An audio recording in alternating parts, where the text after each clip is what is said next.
need you to imagine this. Really imagine it. It's late. One of those long, dragging nights when the sky feels heavy and the rain doesn't just fall. It presses down. I slide into the back seat of an Uber after a 12-hour shift, my body aching, my thoughts scattered. The city outside is a blur of color. Red lights, wet glass, neon signs bleeding into puddles. My head leans back, and all I can think about is home. The soft hum of my heater, the faint smell of lavender detergent, the weight of a blanket waiting just for me. I don't want adventure. I don't want mystery. I want silence, but then the car misses my turn. At first, it's subtle. Just a longer stretch of road than usual, the kind you could mistake for a shortcut. I glance up. The driver's eyes flick toward me in the rearview mirror, unreadable. I open my mouth to speak, but before I can, he says something that slices through the quiet hum of the heater like a blade. Your house is surrounded. I was sent to save you. My name is Ayla Brooks. I'm 28 years old. I work in tech. I live alone in a quiet little neighborhood just outside Seattle, the kind of place where you recognize the hum of your neighbor's car and know the mailman by first name. I've always been careful, calculated maybe too much so. The kind of woman who double-checks the locks, memorizes routes, keeps pepper spray in her bag but never thinks she'll use it. Calm, rational, not someone who panics easily. But that night shattered everything I thought I knew about safety. Before I tell you what really happened, I want you to do something for me. Tell me where you're watching from, and subscribe, because what I'm about to share isn't just a story. It's a warning. It was a rainy Thursday night, one of those classic Seattle storms that felt endless. I had stayed late at the office, trapped in the glow of monitors, debugging code that refused to cooperate. By the time I stepped outside, my head throbbed, my eyes stung, and the world looked smeared by rain. I wanted nothing more than to collapse into bed, to eat whatever leftovers were in my fridge, maybe call my sister before sleep took me. Talia, my older sister, a nurse who lived on caffeine and night shifts. She texted me earlier that day. Be careful tonight, Aya. Call me if something feels off. She says things like that a lot, ever since Dad died. Mom, too. She's always been one of those people who trusts her gut. You've got my instincts, sweetheart. If something feels wrong, it probably is, she'd said over coffee that morning. I laughed it off. Because I didn't believe in omens. I believed in logic. That night, though, logic didn't help me. The rain was relentless, silver sheets slanting across the streetlights, drumming against the sidewalk. I didn't want to walk, so I ordered an Uber. The app said the driver's name was Marcus Hale. His car arrived quickly, sleek, spotless, the kind of clean that looks rehearsed. The heater was on, the air faintly scented with pine. Long day? He asked as I buckled in. His voice was even, calm, polite. Yeah, I murmured, brushing water off my coat. Just ready to be home. He nodded, eyes steady in the mirror, unreadable. Everything about him was quiet precision. For a while, it felt normal. I watched the city slide by, people hurrying under umbrellas, the fluorescent glow of storefronts reflecting off wet pavement. The sound of the tires slicing through puddles was hypnotic. I scrolled through my phone, letting exhaustion settle in. It felt safe. Until it didn't. The route began to look wrong. A tiny detail at first. The corner store I usually passed wasn't there. The turns felt off, like a familiar song played slightly out of tune. My stomach tightened. Maybe he's just taking a shortcut, I thought. Maybe the GPS rerouted. But that small, insistent voice in the back of my mind, Mom's voice, started whispering, something's not right. We were supposed to turn right 2 blocks ago. The city lights thinned out. The streets grew quieter, darker. I leaned forward, trying to keep my voice steady. Hey, you missed my street, I said, forcing a small smile. Marcus didn't glance back. I know, he said. Just 2 words. Cold, final, no apology. No explanation. My pulse quickened. Well, you need to turn around, I said, my voice thinning. My street's back there. His hands tightened on the wheel, knuckles pale. The wipers beat faster, matching my heartbeat. Can you pull over? I asked. No, he said. Not yet. Those 3 words hit me like a punch. Not yet. My hands started shaking. I glanced at my phone. The map showed us miles from my route. I tried to report the trip, but the app froze. Just a spinning blue dot on a blank grid. My stomach twisted. I turned my screen toward him. The route's wrong. Please stop the car. Still no eye contact. His voice was low, unwavering. I can't let you go home right now. That's when panic started clawing its way up my throat. I grabbed the door handle. Click. Locked. My heart pounded so hard I could hear it echoing in my ears. Every true crime headline I'd ever read flashed through my mind. Women trapped, cars that became cages, drivers who smiled just before everything went wrong. I swallowed, trying not to sound terrified. Why can't I go home? He exhaled, jaw tightening. Because your house isn't safe, I froze. My house? What do you mean it isn't safe? He kept his eyes on the road, voice low but sharp with urgency. If you go home, something will happen to you, he said. I'm trying to help. Help. That word felt wrong. It echoed in the car, too calm, too deliberate. My instinct screamed, run. I reached for my bag, fingers fumbling for the pepper spray I always kept inside. My hands were slick with sweat. I opened my text, typing fast. Something's wrong. He isn't stopping. Send. A red exclamation mark blinked back. Message failed. No service, no signal. No way out. I looked up, my voice cracking. Pull over. I'm not going to ask again. He finally looked at me. Really looked. His eyes weren't cruel, but they weren't safe either. They were determined. Ayla, he said softly, listen to me. Your house is being watched. I was sent to get you out before they move in. He knew my name. He knew my house. He said my blood turned to ice. How did he know that? Who were they? Who sent him? Then his phone buzzed. Not a normal notification, something different. A low-coded tone, mechanical and sharp. He glanced at it, jaw tightening again. And that's when I realized. Whatever this was, it wasn't random. This wasn't a detour. This was a mission. My whole body felt like a live wire, crackling with fear and adrenaline. The black SUV coasted to a stop beside us, its headlights cutting through the downpour like white knives. The rain hammered against the metal roofs of both cars, turning every second into a countdown. For a heartbeat, no one moved. Just the sound of rain, the ticking of our cooling engine, and the sharp staccato of my pulse. Marcus leaned forward, one hand on the wheel, the other hovering over that strange military phone. His jaw was clenched tight. Stay still, he muttered. Don't run unless I tell you. My breath hitched. Don't run? I gripped the pepper spray tighter, my knuckles pale, my chest burning. Through the blurred windshield, I could make out 2 figures stepping out of the SUV. Both wore dark jackets, hoods up. Their movements were purposeful, synchronized, too deliberate to be random. One of them lifted a hand, some kind of signal. What is this? I hissed, barely containing the tremor in my voice. Who are they? Marcus didn't answer. Instead, he unlocked the driver's side door slowly, like he was trying not to spook me. Or them. Stay quiet, he said. They're here for you. For me? I snapped. You keep saying that, but who sent them? What are you not telling me? He looked at me then, finally, really looked. His eyes weren't cold. They were scared. The people watching your house tonight, he said quietly, aren't who you think they are. Before I could ask more, a knock echoed on his window. A firm, rhythmic tap.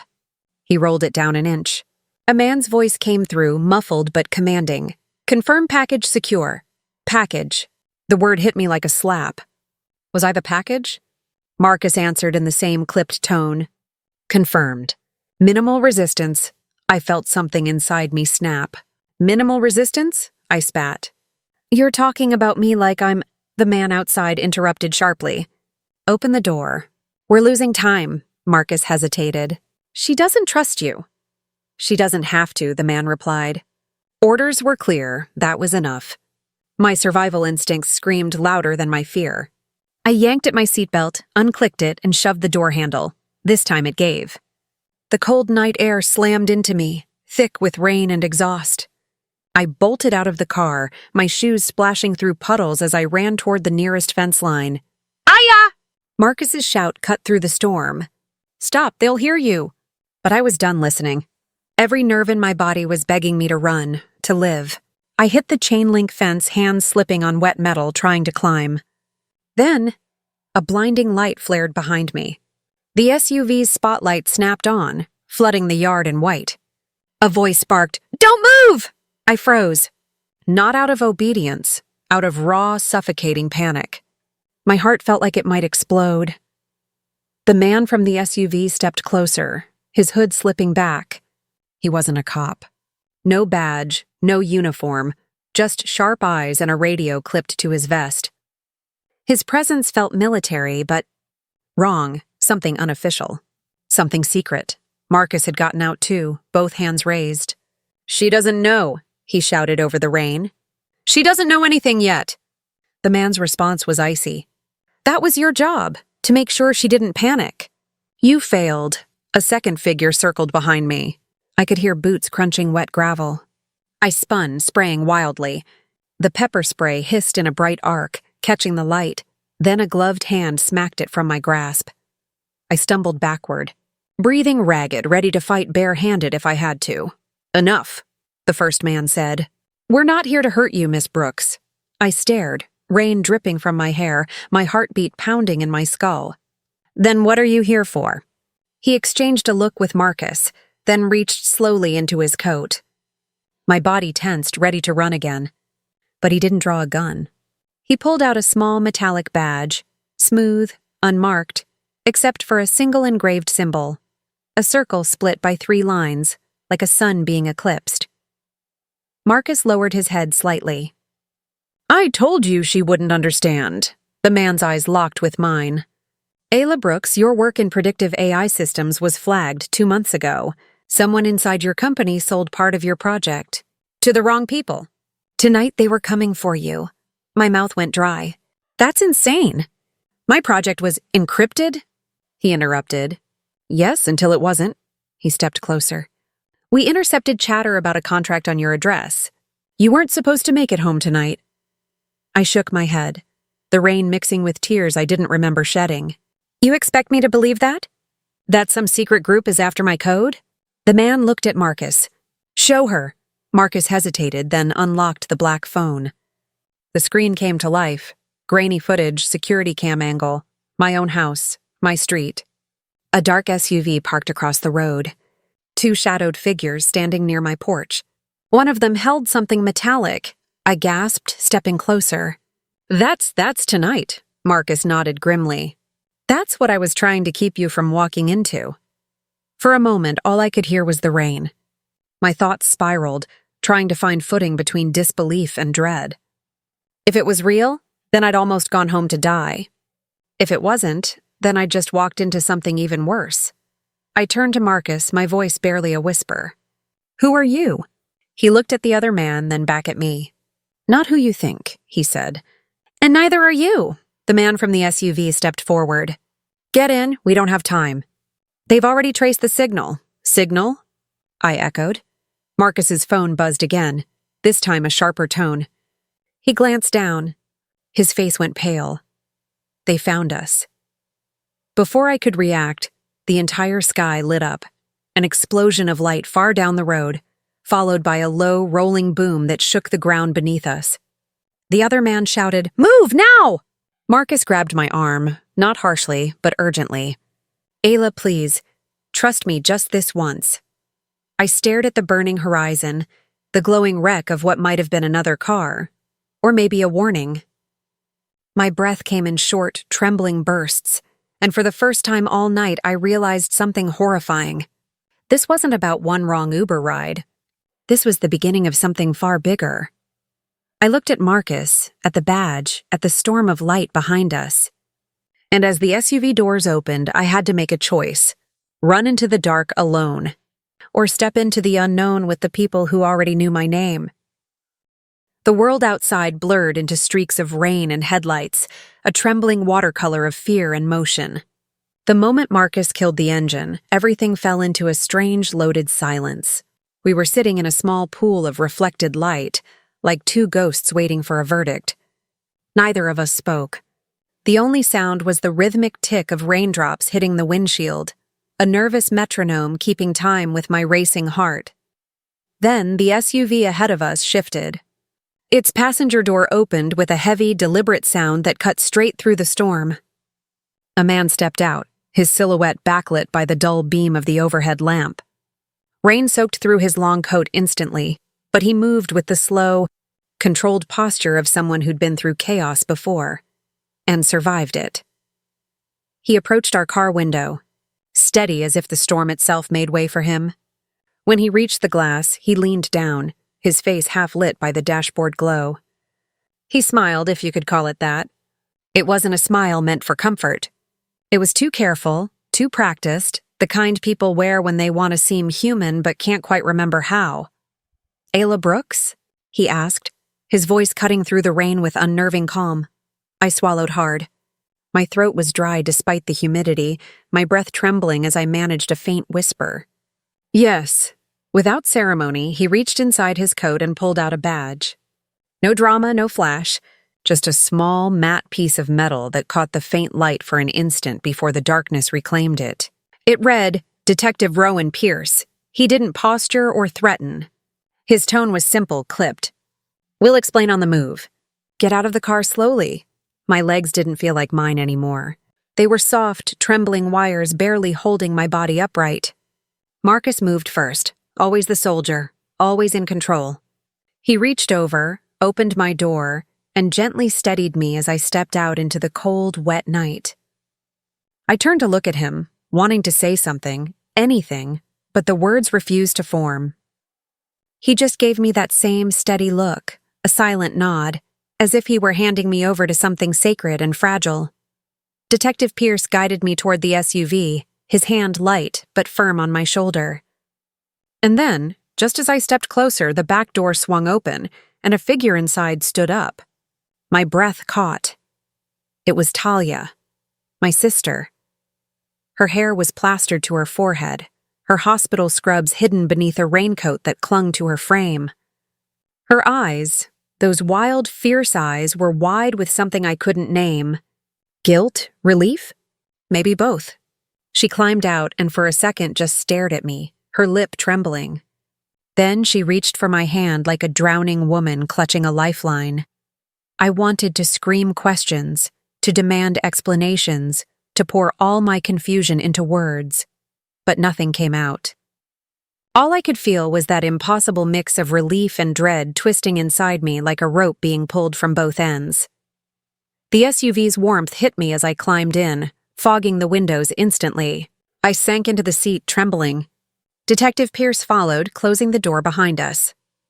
The rain muffled outside, turning into a soft, continuous roar. Inside, the detective began to speak, his voice low, steady, carrying the weight of things no one should ever have to explain. He told the story in pieces, sharp fragments that fell into place like shattered glass forming a picture. 2 hours earlier, a nurse at the hospital where Talia worked had overheard something. 2 men talking quietly in the break room. A conversation that shouldn't have existed. They mentioned an easy house and a time window. Details that might have sounded meaningless if not for one thing, the street name. My street name. Talia had brushed it off at first, thinking maybe it was dark humor or a twisted coincidence. But the nurse insisted, uneasy. So Talia pressed. She asked questions, demanded clarification, and when the nurse repeated the words she'd heard, Talia's stomach dropped.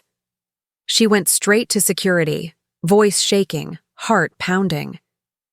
When they didn't take her seriously, she pushed harder, until someone called a detective they trusted. That detective was Rowan Pierce, but Rowan couldn't risk going through official channels. Whoever these men were, they had access. They were monitoring patrol patterns, radio chatter, maybe even emergency response signals. Rowan needed someone who could move under the radar, someone invisible, that someone was Marcus. Rowan explained that Marcus was ex-military, trained in extractions, with the kind of background that made him perfect for protective work that didn't exist on paper. He would pose as a rideshare driver, blend into the background, and intercept me before I ever walked into the trap waiting at my own front door. I sat there frozen, piecing together fragments that didn't feel real. So, all of this, it wasn't random? Talia turned to me, her voice raw. Why didn't you call me? That single question hit harder than anything. I looked at her, the way her face looked younger now, stripped of its practiced calm. The protective fury in her eyes made something ache deep in my chest. I didn't know how to answer her. Because there was no reason. Because I'd assumed everything was fine. Because I'd been blind. Detective Rowan's phone buzzed. He checked it quickly, his jaw tightening. Then he looked up. "We've got footage," he said. He turned the phone so I could see. The video was grainy, taken from a neighbor's security cam, but the shapes were clear enough. A dark figure moving slowly behind my house. A second one lingering near the gate. The timestamp 2 nights ago, my stomach sank. They were scouting, Rowan said evenly. Cutting power routes, disabling your alarm box. They weren't improvising. They were preparing. The words were simple, but they landed like a blow. My mind spiraled, replaying every sound I'd ignored. The creak near the fence, the missing package, the light flicker in my hallway. My world, once ordinary, now felt dissected, invaded. Talia's hand tightened around mine until I felt the bones shift. "We caught it in time," she whispered almost to herself. Marcus sat nearby, quiet as stone. The rain traced faint rivers down the glass beside him. He turned, meeting my eyes. And for the first time, I didn't see a stranger. I saw the exhaustion in him, the quiet sorrow of someone who'd seen too many close calls. "I'm sorry you had to find out this way," he said. His voice was low, sincere, and for a brief second I believed him completely. Rowan leaned forward, his tone shifting from gentle to commanding. "You're not going home tonight. You'll stay at a safe house until we find who did this and why. Sometimes it's personal. Sometimes it's business. Sometimes," he paused, "it's just the wrong address." But I could see it in his eyes. He didn't believe this was random. None of them did. My thoughts chased themselves in circles. Who could hate me enough to plan something like this? No one came to mind. No ex, no rival, no enemy. Just blank, unknowing silence. Outside, the rain softened into a whisper. Through the fogged window, I saw faint flashes of blue and red in the distance. Police lights dancing over my quiet street. My home, Rowan's phone rang again. He stepped aside to answer, his tone clipped and professional. When he came back, his expression had hardened into something I'd only seen in people carrying heavy truths. "We'll get answers," he said firmly. "Whoever did this made a mistake. And we'll make sure they regret it." Talia leaned her head on my shoulder, her breath shuddering. I felt the weight of her fear mixing with mine, and for the first time that night I let go. Tears came, not loud, not cinematic, just quiet, trembling drops that cut through the numbness and fell onto my hands. Mom's voice echoed in my head, soft and distant. "Always trust your instincts." I thought of how many times I'd silenced those instincts for the sake of logic. How many little signs I'd brushed off because I didn't want to seem paranoid. How fragile the border was between safety and disaster, now in that cramped SUV, surrounded by people who had become my shield in a matter of hours. I felt something strange, something almost holy. Relief, terror, and the faintest flicker of resolve, because whatever waited on the other side of this night. I wasn't going to face it blind again. By the time the SUV pulled away from the curb, the world outside had quieted into a hushed post-storm stillness. The rain had softened to a mist, clinging to the windows in tiny trembling beads that caught the glow of passing streetlights. Every turn of the tires felt like it was carrying me farther from everything I'd known, and deeper into something I wasn't ready to understand. Detective Rowan sat in the front passenger seat, his eyes flicking between the mirrors with military precision. Marcus drove in silence, one hand steady on the wheel, the other resting near a radio clipped to the dash. The low hum of the engine became a strange lullaby, steady, monotonous, almost hypnotic. I stared out the window at the glistening street sliding by, wondering how my own life had turned into a crime scene. Talia hadn't let go of my hand since we left. Her thumb brushed over my knuckles in a rhythm that reminded me of childhood, of nights we'd hide under blankets during thunderstorms, whispering secrets until the power came back. I wanted to ask her everything, when she found out, how much she knew, why she hadn't told me. But every time I opened my mouth, she just shook her head softly, her eyes glistening, silently begging me to wait. The drive felt endless. The city lights thinning into empty roads lined with skeletal trees and broken fences. The further we went, the darker it became. No neon signs, no houses, just mist and the rhythmic swish of wipers. Finally, after what felt like an hour of silence, Rowan spoke. "We're nearly there." His voice was steady, but I caught the faint tension beneath it. He glanced at Marcus, who gave a single nod before making a sharp turn down an unmarked gravel path. The road crunched beneath us, rough and uneven, leading toward a cluster of tall pines. Ahead, a faint glow broke through the fog. A cabin, small and isolated, its single porch light flickering weakly like it was fighting to stay alive. The kind of place that shouldn't exist this far off any map. Marcus stopped a few meters short, engine idling. "We clear?" Rowan stepped out into the cold, scanning the tree line with the ease of someone who'd done this 100 times before. "Clear enough," he murmured, before motioning for us to follow. Talia helped me out of the SUV. My shoes sank into the damp earth, the smell of wet pine and smoke heavy in the air. The night was so still now, so painfully quiet, that I could hear my own heartbeat echo in my ears. Inside, the cabin was dimly lit, the warmth from a small fireplace flickering over the wood-paneled walls. The air smelled faintly of old books and cedar. Rowan locked the door behind us and pulled down the blinds, methodically checking each latch. "Sit," he said softly, gesturing toward a worn leather couch. I sank into it, the exhaustion catching up to me all at once. My body was trembling, not from cold, but from the sheer overload of fear and adrenaline. Talia sat beside me, her arm brushing mine, grounding me in the moment. Marcus stayed near the door, his posture alert, eyes scanning the shadows as if danger might seep through the cracks. Rowan moved to a small table near the window and set down a laptop bag. His movements were precise, ritualistic. He opened the case, pulled out a sleek device, and connected a drive. The blue light blinked to life. "We ran a quick trace before we left," he said, not looking up. "There's something you need to see." The screen came alive with rows of data, IP logs, timestamps, codes I didn't recognize. Then an image loaded. My breath hitched. It was a blueprint. My blueprint. The AI predictive system I'd built 6 months ago for my company's research division, something that wasn't even public yet. My voice trembled. How did you get that?" Rowan looked at me then, his expression unreadable. "We didn't. Someone else did. This file was found on a hidden server linked to the same IP address used to monitor your neighborhood cameras." I felt my stomach twist. "You're saying they stole my work?"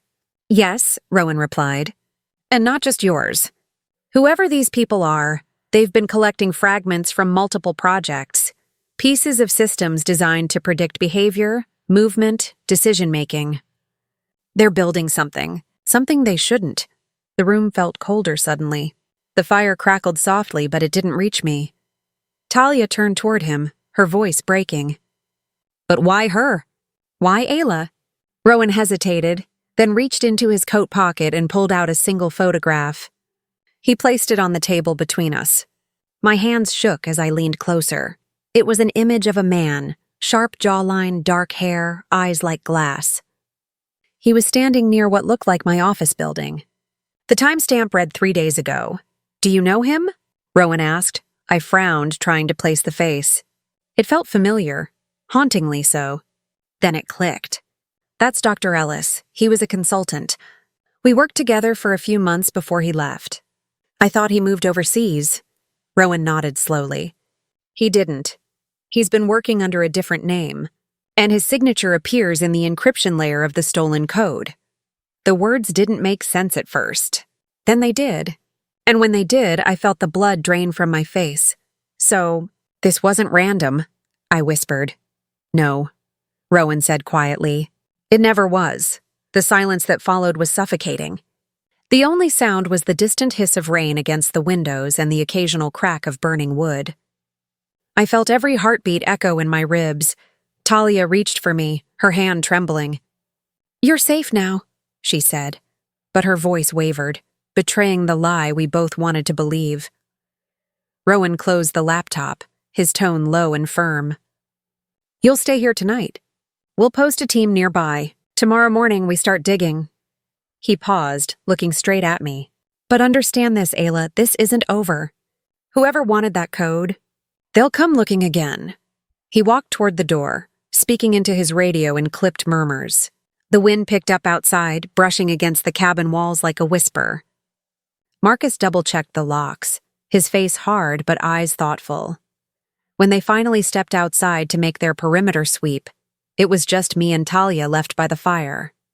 The flames danced across her face, flickering over the reflection of unshed tears. "I should have told you sooner," she murmured. "I should have—" I cut her off softly. "You saved my life." She didn't respond, but her shoulders shook slightly. I reached out, held her hand again, and stared into the fire, watching the wood crack and fall, the embers pulsing like heartbeats. For the first time that night, I realized the truth wasn't something waiting at the end of this road. It was already here, inside the silence, inside the names I thought I could trust. And as the wind howled through the trees and the fire began to fade, I made myself a quiet promise. If they were coming for me, I would be ready this time. And when the dust finally settled, I stood there, staring at what was left of the life that tried to destroy me.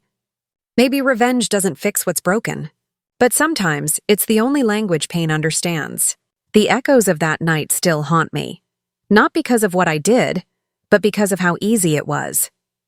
They say vengeance makes you lose yourself. But what if it's the only time you ever felt truly seen? Be careful who you betray, because some of us learn to love the dark